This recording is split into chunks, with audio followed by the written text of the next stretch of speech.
এক নাম্বার আমল হলো অধিক পরিমাণে রোজার ইহতেমাম করা। এই 10 দিন পুরোটাই রোজা রাখা, শুধুমাত্র ঈদের দিন বাদে ইয়াউমুন নাহারের আগ পর্যন্ত টানা 1 তারিখ থেকে 9 তারিখ পর্যন্ত রোজা রাখা। আল্লাহর নবী সবসময় 9 দিন রোজা রাখতেন। সুবহানাল্লাহ। রোজার ইহতেমাম করা, এই যে রোজার গুরুত্ব নবীজি দিয়েছেন, কয়েকটা হাদিস আমি আপনাদের সামনে উপস্থাপন করি, তাহলে ক্লিয়ার হয়ে যাবে এবং আপনাদের মনের ভিতরে নবীর হাদিস শোনার পরে আশা করি রোজা রাখার প্রতি আপনাদের মনটা উদ্বুদ্ধ হবে। আল্লাহ তৌফিক দান করেন, জোরে বলেন আমিন। হাদিসের কিতাবের নাম সুনানু আবু দাউদ। সুনানু আবি দাউদ, এই আবু দাউদ শরীফের 2437 নম্বর হাদিস, 2437 নম্বর হাদিস। এই হাদিসের বর্ণনাকারী হলেন নবীজির কিছু স্ত্রী। এই হাদিসটা বর্ণনা করেছেন। সুবহানাল্লাহ। আল্লাহর নবীর কয়েকজন স্ত্রী মিলে হাদিস বর্ণনা করেছেন। আমাদের আম্মা জানরা বর্ণনা করেন, ইন্না রাসূলুল্লাহি সাল্লাল্লাহু আলাইহি ওয়াসাল্লাম কানা ইয়াসুমু 9 মিন যিলহিজ্জা ওয়া ইয়াউম আশুরা ওয়া 3 আইয়ামিন মিন কুল্লি শাহর। আল্লাহর নবীর স্ত্রী বর্ণনা করেন, আল্লাহর নবী আকায়ে নামদার তাজদারে মদিনা জিগর গোশে আমিনা সাকিয়ে কাউসার রহমত মুজতবা মুহাম্মদ মুস্তাফা সাল্লাল্লাহু আলাইহি ওয়াসাল্লাম জিলহজ মাসের 9 তারিখে আল্লাহর নবী রোজা রাখতেন। সুবহানাল্লাহ বলেন। জিলহজ মাসের 9 তারিখে রোজা রাখতেন। অন্য হাদিসে আছে জিলহজ মাসের প্রথম 9 দিন রোজা রাখতেন। সুবহানাল্লাহ বলেন। আল্লাহর নবী জিলহজ মাসের 9 তারিখে রোজা রাখতেন, অথবা জিলহজ মাসের প্রথম 9 দিন নবীজি রোজা রাখতেন। 2 নাম্বার নবীর স্ত্রী বলেন ওয়া ইয়াউম আশুরা, আল্লাহর নবী আশুরার দিনে রোজা রাখতেন, মুহররমের 10 তারিখে রোজা রাখতেন। ওয়া 3 আইয়ামিন মিন কুল্লি শাহর, এবং প্রত্যেক মাসের 3 দিন নবী রোজা রাখতেন। সুবহানাল্লাহ।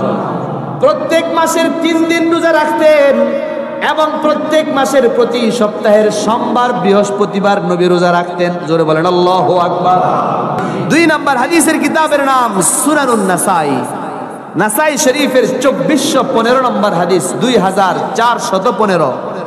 হাদিসের বর্ণনাকারী হলেন হযরতে হাফসা রাদিয়াল্লাহু তাআলা আনহা, প্রিয় নবীজির স্ত্রী হযরতে ওমর ইবনুল খাত্তাবের মেয়ে, আমাদের আম্মাজান হযরতে হাফসা। সুবহানাল্লাহ বলেন। হযরতে ওমর ইবনুল খাত্তাবের মেয়ে হযরতে হাফসা। এই হযরতে হাফসা রাদিয়াল্লাহু আনহা বর্ণনা করেন, আন হাফসা রাদিয়াল্লাহু তাআলা আনহা ক্বালাত আরবাউন লাম ইয়াকুন ইয়াদাউহুন্না নবী সাল্লাল্লাহু আলাইহি ওয়াসাল্লাম। প্রিয় নবীজির জীবনে এমন 4টা আমল আছে, যেই 4টা আমল নবীজি জিন্দেগিতে কখনো ছাড়েন নাই। সুবহানাল্লাহ। আস্তে কর, আরো জোরে বলেন না আল্লাহু আকবার। আল্লাহর নবীর জীবনে এমন 4টা আমল আছে, নবীজি জিন্দেগিতে এই 4টা আমল কখনো ছাড়েন নাই। হযরতে হাফসা বলেন, 1 নাম্বার নবীর জীবনে আমল ছিল সিয়ামু আশুরা। মুহররমের 10 তারিখ যখন চলে আসতো, আল্লাহর নবী কখনো এই 10 তারিখের রোজা ছাড়তেন না। সুবহানাল্লাহ। এবং রমজানের রোজা ফরজ হওয়ার আগে আল্লাহ মুহররমের 10 তারিখের রোজাকে ফরজ করেছিলেন। সুবহানাল্লাহ। আল্লাহর নবীর জিন্দেগির আমল ছিল 1 নাম্বার আমল আশুরার দিনের রোজা। আল্লাহর নবী ইন্তেকালের আগে কখনো ছাড়েন নাই। 2 নাম্বার আমল হযরতে হাফসা বলেন ওয়াল আশরু আই আশরুম মিন যিলহিজ্জা। আল্লাহর নবী জিলহজ মাসের প্রথম 10 তারিখের 9 দিনের 9টা রোজা নবীজি কখনো ছাড়েন নাই। বলেন সুবহানাল্লাহ। ওয়াল আশরু, জিলহজ মাসের প্রথম 10 দিনের ফজিলত আল্লাহর নবী এত ভালো বুঝেছেন, নবী ইন্তেকালের আগ পর্যন্ত 9 দিন টানা রোজা রেখেছেন। জোরে বলেন আল্লাহু আকবার। এটা আমাদের মূল আলোচনা। জিলহজ মাসের প্রথম 10 দিন নবীজি রোজা রাখতেন। নবীর স্ত্রী বলছেন হযরত হাফসা। 3 নাম্বার নবীর জিন্দেগির আমল, যে আমল নবীজি জিন্দেগিতে কখনো ছাড়েন নাই, 3 নাম্বার আমল হলো ওয়া 3 আইয়ামিন মিন কুল্লি শাহর। প্রত্যেক মাসে আল্লাহর নবী 3 দিন রোজা রাখতেন, এটা কখনো ছাড়েন নাই। সুবহানাল্লাহ বিহামদি। 4 নাম্বার হলো ওয়া রাকআতান ক্বাবলাল ফজরি। ফজরের নামাজের আগের 2 রাকাত সুন্নত নবীজি কখনো ছেড়ে দেন নাই। বলেন আল্লাহু আকবার। 3 নাম্বার হাদিস অত্যন্ত গুরুত্বপূর্ণ, খুব ভালো করে বুঝবেন।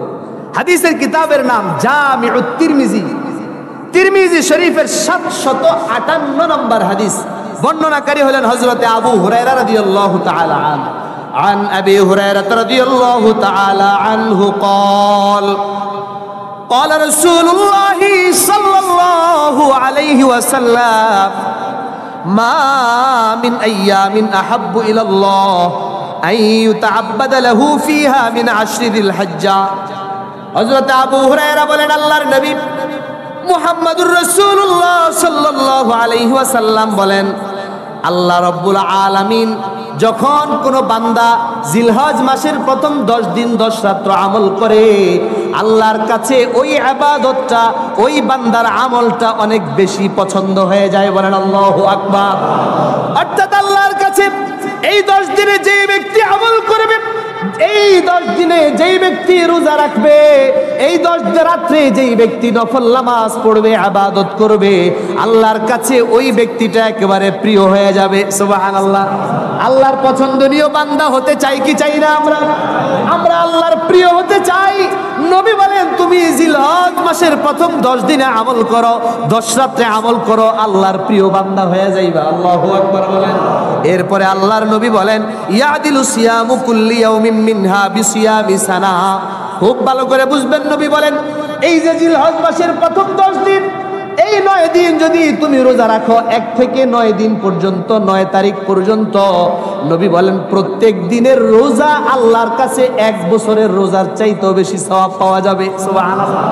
অর্থাৎ আপনি যদি জিলহজ মাসের প্রথম তারিখের একদিন রোজা রাখেন ওই একটা রোজা 1 বছরের সমান হবে। আল্লাহু আকবার।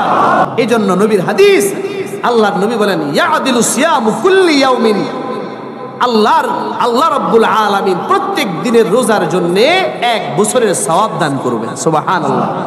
আল্লাহর নবী বলেন ওয়া কিয়ামু কুল্লি লাইলা ওয়া কিয়ামু কুল্লি লাইলাতিন মিনহা বিকিয়ামি লাইলাতিল কদর। আল্লাহু আকবার। আল্লাহর নবী বলেন এই জিলহজ মাসের প্রথম 10 রাত্রিতে, রাত্রিবেলায় যারা নফল নামাজ পড়বে, তাহাজ্জুদ পড়বে, সালাতুত তাসবিহ পড়বে, অন্যান্য নফল ইবাদত করবে, কোরআন তিলাওয়াত করবে, আল্লাহ রাব্বুল আলামিন প্রতি রাত্রের বিনিময়ে লাইলাতুল কদরের সওয়াব দান করবেন। বলেন আল্লাহু আকবার। লাইলাতুল কদর যেটা পাওয়ার জন্য রমজানে আমাদের 10 দিন ইতিকাফ করা লাগে, বেজোড় রাত্রে 5 রাত্র আমল করা লাগে। নবীর তিরমিজির হাদিস থেকে পাওয়া যায় জিলহজ মাসের প্রথম 10 রাত্রি আপনি আমল করবেন, প্রতি রাতে লাইলাতুল কদরের সওয়াব আল্লাহ পাক দান করবেন। সুবহানাল্লাহ। আর এক লাইলাতুল কদর কি? লাইলাতুল কদরি খায়রুম মিন আলফি শাহর। এক লাইলাতুল কদর 1000 মাসের চাইতে উত্তম। সুবহানাল্লাহ। 3 নাম্বার এর ফজিলত যেটা আল্লাহর নবী মুহাম্মদুর রাসূলুল্লাহ সাল্লাল্লাহু আলাইহি ওয়াসাল্লাম ইরশাদ করেছেন 2 নাম্বার জিলহজ মাসের আমল। 1 নাম্বার তো কি গেল এতক্ষণ? রোজা রাখা। কি রাখা? জিলহজ মাসের প্রথম 10 দিনের 9 দিন রোজা রাখার ফজিলত আমরা 3টা হাদিস শুনলাম। 2 নাম্বার আমল হলো চুল, নখ, গোফ, নাভির নিচের পশম, বগলের নিচের পশম, এই অবাঞ্ছিত পশমগুলো যখন জিলহজ মাসের চাঁদ উদিত হয়ে যাবে নখ থেকে শুরু করে, মোচ থেকে শুরু করে অবাঞ্ছিত পশমগুলো কেটে ফেলতে হবে এবং কোরবানি করার আগ পর্যন্ত এগুলোতে আর হাত দেওয়া যাবে না। বুঝে আসছে মাসালা? 2 নম্বর আমল, চুল কাটা যাবে না যখন জিলহজ মাসের চাঁদ উদিত হয়ে যাবে। এটা মুস্তাহাব আমল। নবীজি আমলটা করতেন এবং করার জন্য নবীজি উদ্বুদ্ধ করেছেন। আমি হাদিস বলছি, আগে ভালো করে বুঝেন। জিলহজ মাসের চাঁদ উদিত হওয়ার পর থেকে নিয়ে কোরবানি করার আগ পর্যন্ত, পশু জবাইয়ের আগ পর্যন্ত চুল, হাতের নখ, মোচ, অবাঞ্ছিত বগল এবং নাভির নিচের পশম, অবাঞ্ছিত পশমগুলো কাটা যাবে না। নবীজি এটা না কাটার জন্য উদ্বুদ্ধ করেছেন। যদি কেউ না কাটে আল্লাহ পাক রব্বুল আলামিন তার আমলনামায় সওয়াব দান করবেন। সুবহানাল্লাহ। সওয়াবটা কি দিবেন? হাদিসের আলোকে শুনেন। হাদিসের কিতাবের নাম মুসনাদুল ইমাম আহমদ ইবনে হাম্বল। এই কিতাবের 5444 নম্বর হাদিস, 5444 নম্বর হাদিস। বর্ণনাকারী হলেন হযরত আব্দুল্লাহ ইবনে ওমর রাদিয়াল্লাহু আনহুমা। عن عبد الله بن عمر رضي الله عنهما قال قال النبي صلى الله عليه وسلم আল্লাহর নবী মুহাম্মদুর রাসূলুল্লাহ সাল্লাল্লাহু আলাইহি ওয়াসাল্লামের একজন সাহাবী, একজনের নাম হলো আব্দুল্লাহ ইবনে ওমর। এই সংক্রান্ত আরেকটা হাদিস মুসনাদে আহমদের 6557 নম্বর হাদিস। আরেকটা হাদিস 6575 নম্বর হাদিস। এই 6575 নম্বর হাদিসে নবীর সাহাবী হযরতে আব্দুল্লাহ ইবনে আমর ইবনুল আস রাদিয়াল্লাহু আনহু বর্ণনা করেন, আল্লাহর নবী তার একজন সাহাবীকে ডাক দিয়া বললেন, ও আমার সাহাবী শোনো, আল্লাহ রাব্বুল আলামিন ঈদের দিনটাকে, কুরবানির দিনটাকে, অর্থাৎ যেদিন আমরা পশু জবাই করি ওই দিনটাকে ঈদ হিসেবে আল্লাহ আমার উম্মতকে দান করেছেন। সুবহানাল্লাহ। অর্থাৎ কুরবানির দিনকে আল্লাহ ঈদ হিসেবে ঘোষণা দিয়েছেন। এই দিনে যারা কুরবানি করবে আল্লাহ রাব্বুল আলামিন ওই কুরবানির পশুর প্রত্যেকটা রক্তের ফোঁটার বিনিময়ে, প্রত্যেকটা পশমের বিনিময়ে সওয়াব দান করবেন। সুবহানাল্লাহ। এবং ওই ঈদের দিনে আল্লাহ বান্দাকে মেহমানদারির দাওয়াত করেন। সুবহানাল্লাহ। আল্লাহর নবীর সাহাবী বলেন, ইয়া রাসূলুল্লাহ, ইয়া হাবিবাল্লাহ, আমার কাছে যদি দুধ পান করার মতো পশু ছাড়া অন্য কোনো পশু না থাকে, যেই পশুটা আমি গরিব হওয়ার কারণে আমাকে একজনের দান করেছে, অর্থাৎ আমার কাছে একজনের দান করা দুধ দানকারী একটা গাভী আছে, একটা পশু আছে, ইয়া রাসূলুল্লাহ, আমি কি সেটাও কোরবানি করে দিব নাকি? তখন আল্লাহর নবী ডাক দিয়া বলেন, আমার সাহাবী না, তোমার যেহেতু সামর্থ্য নাই তোমার কোরবানি করা লাগবে না, তবে হ্যাঁ, যখন জিলহজ মাসের চাঁদ উদিত হয়ে যাবে তুমি কোরবানির আগ পর্যন্ত চুল, নখ, মোচ সহ অবাঞ্ছিত পশমগুলো কাটবা না, তার আগেই কেটে ফেলবা। এই 10 দিন যদি তুমি কাটা থেকে বিরত থাকো, রব্বুল আলামিন তোমার আমলনামায় একটা পশু কোরবানির সওয়াব দিয়ে দিবেন। বলেন সুবহানাল্লাহ। নবী বলেন, এই 10 দিনে বেশি বেশি তাকবীর দাও, আল্লাহু আকবার। আরে জোরে বলেন না, আল্লাহু আকবার, আল্লাহু আকবার, আল্লাহু আকবার, লা ইলাহা ইল্লাল্লাহ, আল্লাহু আকবার, আল্লাহু আকবার, ওয়ালিল্লাহিল হামদ। এই তাকবীর, আল্লাহু আকবার। বেশি বেশি 10 দিনে তাকবীর দিতে হবে। প্রতিদিন তাসবিতে গনে গনে 100 200 যা পারি আমরা তাকবীর দিব, পারবো না ইনশাআল্লাহ। 3 নাম্বার ওয়াত তাহমিদ। নবী বলেন, এই 10 দিনে বেশি বেশি আলহামদুলিল্লাহ পড়েন, আলহামদুলিল্লাহ, আলহামদুলিল্লাহ। এভাবে 100 200 যে যা পারি প্রত্যেক দিন 10 দিন আমরা আমল করব, বলেন ইনশাআল্লাহ। কারণ যতবার আলহামদুলিল্লাহ পড়বেন, একবার পড়ার সাথে সাথে ডান পাশে 10টা 20টা নেকি লেখা হয়ে যাবে। 20 নেকি একবার পড়লে, 100 বার পড়লে কত নেকি হবে? সুবহানাল্লাহ বলেন না। তাহলে একবার আলহামদুলিল্লাহ পড়বেন, ডান পাশের আমলনামায় 20 নেকি লেখা হবে, বাম পাশের গুনাহ থেকে 20টা গুনাহ মুছে যাবে। সুবহানাল্লাহ। তাহলে জিলহজ মাসের প্রথম 10 দিনে 3টা জিকিরের আমল নবীজি দিয়েছেন। 1 নম্বর লা ইলাহা ইল্লাল্লাহ, 2 নম্বর আল্লাহু আকবার, 3 নম্বর আলহামদুলিল্লাহ। সকলের মুখস্থ হয়েছে তো ইনশাআল্লাহ? এই আমল করব তো ইনশাআল্লাহ। আল্লাহ সকলকে তৌফিক দেন, বলেন আমিন। 4 নম্বর ইয়াউমে আরাফা এর রোজা রাখা। ইয়াউমে আরাফা মানে আরাফার দিন। আরাফার দিন সৌদি আরবে জিলহজ মাসের 9 তারিখে পালন হয়, মানে ঈদের আগের দিন হলো ইয়াউমে আরাফা। ঈদ হলো 10 তারিখ, জিলহজ মাসের কয় তারিখ? 10 তারিখ হলো কুরবানি ঈদ, ইয়াউমুন নাহার। আর ইয়াউমুন নাহারের আগের দিন হলো ইয়াউমুল আরাফা, আরাফার দিন। তার মানে 10 তারিখে কুরবানি হয়, আর 9 তারিখে কি হয়? ইয়াউমে আরাফা হয়। তো 9 তারিখ ইয়াউমে আরাফা, যেহেতু যার যার দেশের 9 তারিখ অনুযায়ী ইয়াউমে আরাফার রোজা রাখবে, জিলহজ মাসের 9 তারিখের রোজা রাখবে। অনেক ফজিলত হাদিসের আলোকে বর্ণিত আছে, ইনশাআল্লাহ আগামী সপ্তাহে আলোচনা হবে। এরপরে 5 নাম্বার, এই জিলহজ মাসের প্রথম 10 দিনের 5 নাম্বার আমল হলো তাকবীরে তাশরিক পড়া। কি পড়া? তাকবীরে তাশরিক।